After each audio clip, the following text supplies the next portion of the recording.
cake with spicy relish, tomato, lettuce and red onion, all rolled up in a soft toasted tortilla wrap. You like your coffees and you are on the go and stuff like that. These are very good. You find these actually in Starbucks. Like I saw it in a little basket. Cost me like £1 or something, or like 50p. Really, really good. And I'm saving the environment as well, which is an added bonus instead of buying cups and cups and cups.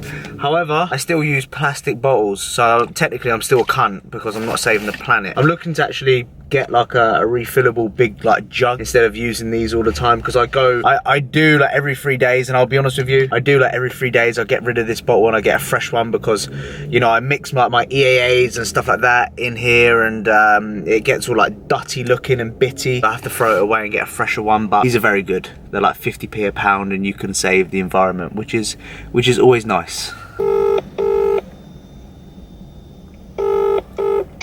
Hello, George. Hello, you right? Yeah, you? Yeah, where are you? I'm about 4 or 5 minutes away. I'm just stuck behind some car doing fucking 40 and a 60. You're a fucking joke, mate. I'm here, I'm on time, mate. You're a fucking joke. Yeah, come on, man. I'm on time. It's just that this guy's doing 40 and a 60. Oh, you've always got an excuse every single time. Every single time. All right, no, I'm in the car park. Luckily, I've got a space because there aren't many spaces here on a midday, especially like in the week. And what I did the other week is there's like an outside bit you can park at. No. Oh, basically, if you go through like the whole car park, there's like an outside bit. I didn't realise that's 2 hours max stay. And I thought, you know what, I can't be fucked, because I was looking for a car park space for about 20 minutes, I'd say. 30 is extreme. And I thought, I'm going to fucking take the risk, and fuck it. If I get a penalty or whatever it is, then I don't care. And luckily I didn't. So far, so good. Lucky. Yeah, I know. Don't move. Hopefully not. So Q&A time. I wrote on Instagram, just ask us some questions, because we haven't done like a Q&A in a little while, and we got some good questions. First one I'm going to ask you straight away: who has slept with more girls? You. Me? You. Fucking you, mate. No, it's not. Definitely you. It's not. It's you. Yeah, well, it definitely ain't me. And the last thing on my mind right now is sex. How long do you plan on How long do you plan on being a bodybuilder? Well, I won't say I'm a bodybuilder. I'm just an aspiring bodybuilder. Is this for life? Would you stop? When would you stop? The thing is, that's the thing. Like, I sometimes think, oh, when I have a family, will I slow down? But then I think, well, when I went away now, I was on holiday, and all I thought about was I can't wait to get back and train. It's kind of like a routine. It's a hobby as well. Yeah. It's like it's a pastimer as well. So I'll probably do it until probably my joints are fucked. Would you do it past 50 bodybuilding? Yeah, because by that time my kids probably would have grown up, so I want to get away from the missus, so I'll chip off to the gym. Yeah, I would personally, I would go till I pretty much can't go anymore, if I'm honest. But then again, at that age, what's saying that you don't have your own gym or own facilities by then? So if you're around that environment, you never know. Would you ever consider going on steroids? If so, what would be your first cycle? Would you take steroids? I don't think you would you? I don't. Thing is though, you say no and then you see someone that looks fucking sick and you think, wow, yeah, I want to, like in that gym there, you see someone, you're like, fucking hell, yeah, I want to do it. But then again, you think of the things you're going to have to sacrifice for it, but then again, you speak to someone about it and they say it's not as bad as it sounds, and this and that, and if you do this right and do that right, you'll be okay. But then it's just, your body's different at the end of the day. It's the risk you take. It's a life-changing decision. You 100%. Really need to do the safest way possible. I think I would, like, I'm fully aware, I know I'll be on steroids. I'll be doing a cycle one day. I don't know when, but I will be. But you're doing it for a purpose. Yeah. This is my career. This is how I make a living. So, and I want to be the best. Not gonna lie to you, I've always wanted to be the best within my field, and in order for me to take my physique to the next level, I'm gonna have to do it eventually. Now, what cycle would I do? I'd start off on testosterone. You want to get, I'm not giving anyone advice here, but you want to get the most out of the least, if that makes sense. So you don't want to be starting on, you know, this fucking, you don't want to start a trend cycle or anything like that. You want to start just testosterone. A lot of people do that. A lot of people start on the dosages which men who have lagging testosterone, so what's it called, when men's testosterone starts dipping, testosterone support, TRT, testosterone replacement therapy. A lot of blokes that run their first testosterone cycle run it on the same dosages as that, so obviously they can baseline it and see what they run off. But yeah, don't take this as advice, take this as just what I've heard through the grapevine kind of thing. How long has Nathan been training for? How long have you been training for now? Started properly when this is my 4th year, basically. I love when people go, you know, when people say, I've been training for 4 years, but I've been doing it 2 years properly. You know, I fucking hate when people say that. Yeah, you've been training 4 years, mate, then you fucking But then, when I was 18, I was going to the gym every day and training full body every day. Yeah. And I was eating, like, packet rice with like, Tesco's chicken and shit. It just weren't right. I used to go on weekends to train arms. Probably my arms are alright looking. And that SpongeBob meme with just the big arms and a little body. Where are we at? Do you prefer George shredded or fat? I'm more happier fatter, and I'm fucking. I was gonna say I'm miserable. I've noticed how miserable I am with you when I'm lean, or right now I'm just fucking. The thing is though, you got to take the best with the worst. Like you're doing it for a reason, and you look good at the end of the day. But then when you go into your off season, we start pushing big weight and stuff, and you're happy. But I've been there as well. So best part about prep. What was your best part about being prep? Finishing it. I think it's just the constant goal you have at hand and the constant change that you see on a regular basis. Like you strive for that goal each and every week. Whereas when you're in a surplus, it gets you get a little bit demotivated, a little bit bored, a little bit like I can't be fucked. There's no real end goal. You're just chasing logbook numbers. But when you are competing, you're like, that's that end goal. Like I'm competing there, and you see those gradual changes. Whereas when you're pushing your body weight up, you don't see the changes on a weekly basis, and that's where people fall off. 100%. Also, it's like it's surprising yourself as well, thinking, wow, I've made it this far, and then you do another week or two and make improvements, and it's always proving yourself wrong, that thinking you can actually do it, opposed to, because when I first started, I think, what the fuck was I doing? Then I made it to that week, then the next week, then dropped that way and that way, and it was always thinking like, and once I got off stage, it was the best feeling in the world. I was like, wow, I've actually done it. I've stood up there, I've done it, something that I never thought I'd be able to do. Yeah. But then you're like, what now? Yeah. That's what you've got to have a plan once you step off that stage. What are you going to do next? Otherwise, you're kind of in the loss. You're kind of like, what now? Yeah. Luca asked, what's your favourite fast food restaurant? What's your favourite? I wouldn't know your favourite. But take a guess what my favourite is. Pepe's. Yeah, of course. Mine has to be at the moment Turtle Bay. Turtle Bay? Yeah. Oh, you go there quite a lot? Yeah, it's really nice and it's really cheap as well. Sounds really stingy, but... Okay, so Riley asked what to eat during a 9 to 5 while still trying to gain muscle. So you work 9 to 5? 8 to 4, same thing. Alright, 8 to 4. So how do you structure, because I have had people going, would I be able to do this prep if I was doing a 9 to 5? 100%. So what's your advice on this kind of lifestyle with a 9 to 5 then? Without explaining bloody 10 minutes long. Try and keep it as simple as possible. The way I do it is the night before I cook 2 meals to eat while I'm at work, which would be I'll cook my rice, my potatoes, and then my mum will bulk cook the chicken, and I'll take that out the night before to freeze it. So then what I do is, I wake up in the morning, I cook my breakfast, eat that, then I take the rice and the potatoes with the chicken to work, eat them too, and that's sorted. And then that night, what I'll do is I'll cook the rice and the potatoes, and then I'll get the chicken out to defrost, and I'll do that over and over again. Yeah, it's kind of a focus kind of thing. But yeah, it's really easy. It's a lot easier than if you can have obviously the mindset to prep it, and it's not that hard to prep either. Like, yeah, that's literally it. It's so easy. Yeah. Like people try and like confuse it by saying, oh, I need to do this, I need to do that, I need to cook this and that. Just get used to eating cold food. That's what I can say. How much weight did Nathan gain within the first month post show last year? How much did you gain? Next question. Honestly, honestly. I remember I stalled at 184. And what was you on stage? 162. So I gained 22 pounds, but I didn't look too bad. I agree. See, I looked like, where is it? I looked like this at, where is it? It's just gonna load.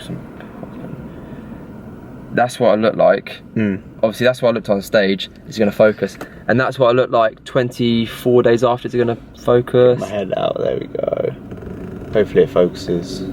You can't really see, but yeah, I was 1.6. I'll put it on the screen if you send it to me. Yeah, I was 1.62 on the left, and I was 1.82 because I was 24 days after. 24 days. So it's not too bad. There's quite a fair bit, to be fair. But I did eat clean food though. It was one day off and then straight back to the gym, straight to eating potatoes, rice, oats, because that was the things I just wanted. Benny.lifts, biggest regret on so far on prep. My biggest regret is being a selfish fucking wanker and ruining half my relationship. Like, I've ruined my relationship for sure. What was yours on prep? I hands down say this, I was so grateful that I was single in the prep, because you couldn't have anything like that, because you had to be so selfish with your time.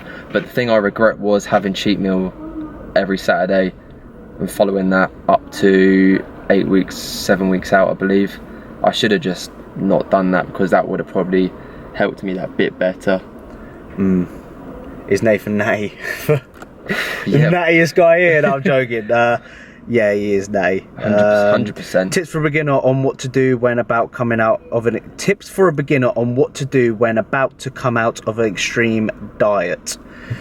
Just reverse calories up. Simple as that. Reverse calories up and get that body weight up is what I'd say, mate, if I'm honest with you. Do not eat fast food, because it will just have a straight do in. not binge eat, because your relationship with food when you finish when you finish a diet phase can be absolutely horrendous. And your fat cells multiply by 20%, so you will put a lot more body fat on than you did previously, so be careful of that. What have you learned about yourself? What did you learn about yourself over the course of the prep? From Tom. What have I learned? I've just learned that I can stick to a plan. I've been doing this for 29 weeks now with no like real plan, no meal plan. I can do it. I've actually proved myself wrong, believe it or not, that George, I can stick to a plan. I just want to showcase that anyone can do that. Like, if you really kind of tell yourself you can do this, like the amount of times I've gone on my Stairmaster and I've said, you know what, I'm going to put my hands on, and I tell myself, no, why would I put my hands on? Like, you can do it. If you just tell yourself you can do it, then you get in a routine of things, and I find that once I get in a routine, bam, like it's bread and butter, and it just becomes a routine. Like, I don't need to hold the hands on the Stairmaster anymore, that type of stuff. But that's one thing because I didn't think I could do this prep for this long without kind of binging or having a meal plan or struggling, but I have proven myself wrong that I can actually do it, and that surprised me the most within myself, believe it or not, which is quite interesting. My phone fucking locked. Would you take 150k if it meant you could never train again? 150 grand? I would no. I don't think, I don't really care about money. I didn't train for 2 and a bit days on holiday, and I'm honestly, it was like, people might say, oh, it's weird, it's obsessive and stuff like that, but I just felt kind of lost, because I'm that person that likes being in a set, structured routine, and I don't like being out of it. So if I had to never train again, which bodybuilding is like, sometimes it's more than just going to the gym and training. It kind of makes you as well, because it's completely changed me over the past 4 years. The social side of it, obviously the physical side of it, and mental side of it is like, I personally, I wouldn't, nah. Mark James, how do you train arms? Any tips for newbies at the gym? How do you train arms? Well, do some curls and do some press downs. Yeah, that's lit. That's all I do. On pull day, I do 2 sets, 2 exercises on biceps. On push day, do 2 exercises on triceps. So I'll do like a superset. So I'll do like push downs with kickbacks, and that's all I do. Pull day, I try and not use wraps as much, and then push day, kind of builds density if you lift heavy. I think, with the compound, a lot of people don't think about the compound work. I think you need to get strong on the compound work, pull-ups, close grip bench press, dips, all that type of stuff. Just get fucking strong. And then the fluffy isolation work, I'm more about myself. I like more of the contraction, the kind of actually building some metabolic stress. Like, a lot of people want to progress a dumbbell curl or press down, when in reality they should be focusing on really what is the goal of that particular movement. And like I said, we want to build some metabolic stress, we want to max some blood flow, because if you're getting better at your compounds, trust me, if someone can bench press or dip 60 kilos, 80 kilos between their legs, they're not going to have fucking small arms. If you can do pull-ups with 40 kilo plates or 40 kilo between your legs, you're not going to be small. I promise you that, unless you're a genetic weird freak that you see. But don't think... so have a mixture of both is what I say. Get stronger across all rep ranges. Don't think that, because I need to dip 40 kg, I'll get big arms. Focus on form. Yeah, of course. Yeah, with 100%. Perfect execution. Always perfect 100%. Execution. Because you might get a better squeeze with 12 kg kickbacks than someone that swings an 18 or a 20. What are Nathan's goals right now? What's your goal, mate? At the moment, I've had goals where when I was like 19, it was always, I'd love to hit 12 stone. That was a massive thing, because I used to be like 8.5, so if I hit 12, that was amazing. Hit that, then I went to 13, and I was like, I've never hit 13, hit that. Then I was like, I want to hit 14 stone, and I hit that, but it was clean, and I was happy when I looked at myself. So the goal is always to get to 220, and then I'll do a cut down to about, I don't know, 170, see what I look like, and then go from there. Do you chase weight? Like, do you like set yourself body weight goals and stuff? I never do that because I feel like I don't know, so much I never set body weight goals for myself because a lot can change in a short period of time for me. I weigh myself, honestly. I step on the scales about once a month. That's it. I stepped on the scales today, obviously, because I got back. Yeah. That's about it. Is it worth doing a bodybuilding show? Oh yeah, 100%. This is what I said, like, when I left school and when I left college, yeah, I had like kind of anxiety problems where I couldn't stand up in front of people, I couldn't talk in big groups and stuff. And putting myself into the bodybuilding show, I'm not gonna lie, the last 4 weeks I was laying there every night thinking, what the fuck am I doing? I'm gonna be standing in little pants in front of 200 odd people. Yeah, same as me. And when I got off that stage, honestly, I felt on top of the world. Yeah. I felt like I could stand up in front of anyone, talk, do this. I felt amazing, and I was like, I want to do this again and again and again. And honestly, it is kind of life changing, doing something that big. But yeah, I'd never regret it. It was the best thing I ever did, to be honest. Well, one of. Nathan, tell George one thing you wish you knew before stepping on stage. What's one thing you wish you knew before stepping on stage? You should have given me some. Fuck me, these questions, they give us some fucking questions which I have to. You should have given me some time on this one. I'll have to fucking edit this shit out. Oh, fucking. Find one that's you and I'll. What is it, George? Nathan, tell George one thing you wish you knew. Tell George one thing you wish you knew before stepping on stage. That was going in against druggies. No. Nathan's thoughts on George dedication through prep. What's your thoughts on my dedication, bro? I'm real, man. Like, did you do 29 weeks prep? I done 16, and I kind of made my way through that. But doing your first prep, 29, 30 odd weeks, it could be even more because I believe you'll get to the finals. I believe you'll do really well. You will do really well, and to do that long, your dedication's unreal. On that Stairmaster every morning, like I just had to get out of bed and go on the bike. Yeah. And that was hard enough fasted, but to go to the gym, do the Stairmaster, stay dedicated, even stuff like the YouTube videos, it is like a lot of effort to do, especially when you're this close to a competition. I couldn't be fucked to do anything. Yeah, I couldn't be fucked to text people back, yet alone a lot of people don't see what goes behind. A lot of people just watch the video. Like right now, you're probably just watching. You don't really know what goes behind the videos and all that type of stuff. The hours that I put into that type of shit. We'll go for one more. Who's got the biggest balls? Keithy. You've got some balls. You've got some big balls. I've seen your bollocks. I think we're gonna leave it there because that is what, 16 minutes. What's that? Fucking hell. Yeah. What was your? We'll answer that one quickly. Nathan, tell George one thing you wish you knew before stepping on stage. You looking at your balls, are you? Nah, phone's ringing. One thing I knew before stepping on stage. Fucking hell, man. Guys, we're gonna have to edit this. TikTok. One thing. One thing. What? Where's it? Nathan, tell George one thing you wish you knew before stepping on stage. What's one thing you wish you knew before you actually went on that damn stage?